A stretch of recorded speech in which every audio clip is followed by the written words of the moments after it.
গাজা যুদ্ধ সারা বিশ্বে ইসরায়েলের ভাবমূর্তি ধ্বংস করে দিয়েছে বলে মন্তব্য করেছেন মার্কিন পররাষ্ট্রমন্ত্রী মার্কো রুবিও। রোববার গণমাধ্যমকে দেয়া এক সাক্ষাৎকারে তিনি এই মন্তব্য করেছেন। এ খবর জানিয়েছে বার্তা সংস্থা রয়টার্স।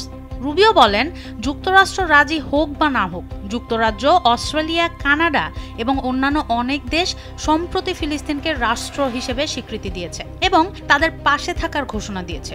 শুধু তাই নয়, যুক্তরাষ্ট্রের অভ্যন্তরীণ রাজনীতিতেও ইসরায়েলের প্রতি আক্রমণাত্মক মনোভাব বাড়ছে। তিনি বলেন, বৈশ্বিকভাবে ইসরায়েলের ভাবমূর্তি ধ্বংস হয়ে গেছে এবং প্রেসিডেন্ট ট্রাম্পও এই ব্যাপারটিতে মনোযোগ দিয়েছেন।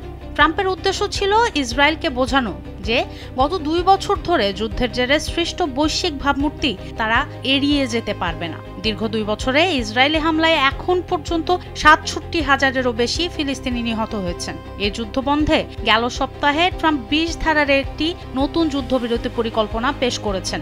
ইতোমধ্যে মিশরের রাজধানী কায়রোতে এই পরিকল্পনার উপর বৈঠক শুরু হতে যাচ্ছে। মার্কিন পররাষ্ট্রমন্ত্রী রুবিও আত্মবিশ্বাসী ইসরায়েল যুদ্ধবিরতির শর্তগুলো মেনে নেবে। তিনি মনে করেন, জিম্মিদের মুক্তির জন্য সংঘাত থামানো অপরিহার্য।